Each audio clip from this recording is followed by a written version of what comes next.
Un plaisir de vous retrouver dans le Flash sur RTI2. Madame, Monsieur, bonsoir. Dans le cadre de la lutte contre la vie chère, le gouvernement ivoirien a décidé de réviser les tarifs appliqués aux postes de péage d'Atinguié et de Saint-Grobo. La mesure entre en vigueur à compter du lundi 10 février 2025. Elle vise à assurer un meilleur équilibre entre le coût du transport et l'entretien du réseau routier.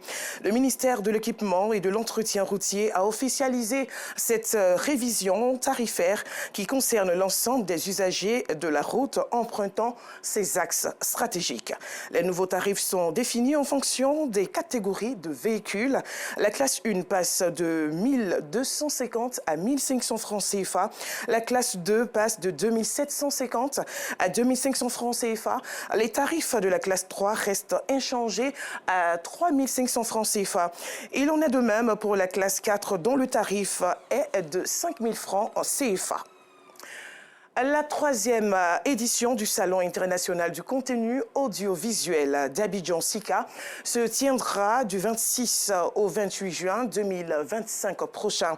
L'annonce a été faite par les organisateurs. Ce salon vise à positionner la Côte d'Ivoire comme un carrefour pour la promotion, la réalisation, le développement et la distribution de contenus audiovisuels africains et internationaux. Cette troisième édition se déroulera autour du thème souveraineté numérique et exportation des récits, bâtir un marché audiovisuel africain compétitif et globalisé. Les détails dans le 19h30.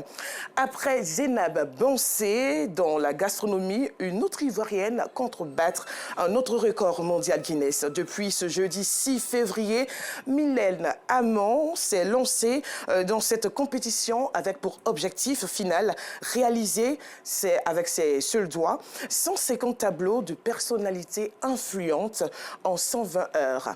Et c'est la commune de Yopougon, précisément au stade BAE, que cette artiste réalise ses œuvres. Reportage Théodore Zouzou. Yopougon-Toit-Rouge. Dans ce chapiteau vitré et clos, le compte à rebours a commencé depuis 16 heures ce mercredi 5 février pour Mylène Hamon, portraitiste ivoirienne spécialisée en papi-art, une technique utilisant le papier et la colle. Elle est en course pour le record Guinness et va devoir peindre 150 tableaux de personnalités influentes du pays en 120 heures. 8 heures après le démarrage, premier portrait, celui d'Alassane Ouattara, présenté au public en joie. Elle revient sur les motivations de ce challenge. Je tiens à mettre en valeur nos ressources humaines ici en Côte d'Ivoire.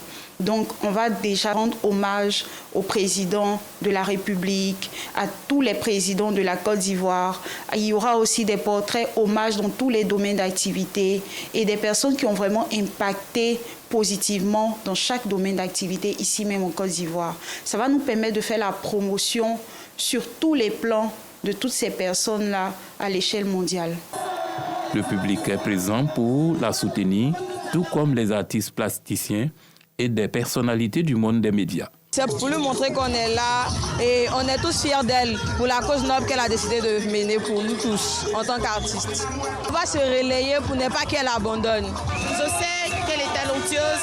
Je suis tellement fière de toutes les femmes de Côte d'Ivoire. Après Bansé, on est avec Hamon et je suis sûre qu'elle va nous surprendre.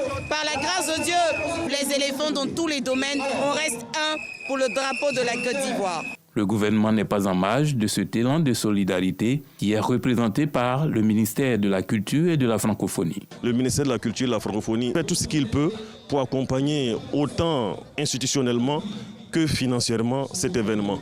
Et donc c'est ce qui explique notre présence aujourd'hui aux côtés de Mylène Hamon. Ce challenge pour battre le record Guinness va se tenir sur 5 jours sans repos ni sommeil, d'où la présence d'une ambulance sur le site du stade de la BAE de Yopougon-Toit-Rouge. Du 24-24, donc c'est important de savoir comment elle est physiquement, physiologiquement, pendant tout le temps de sa prestation. Donc pendant 5 jours, on sera là sur un système de rotation. Donc si jamais elle ne se sent pas bien, on est là pour intervenir. Pour minimiser la pénibilité de ce temps de travail, les artistes se succèdent face à un public qui se relaie pour faire de Mylène un second héros national après Zénab Bansé. Les portraits de Mylène Hamon seront vendus au profit des enfants atteints du cancer.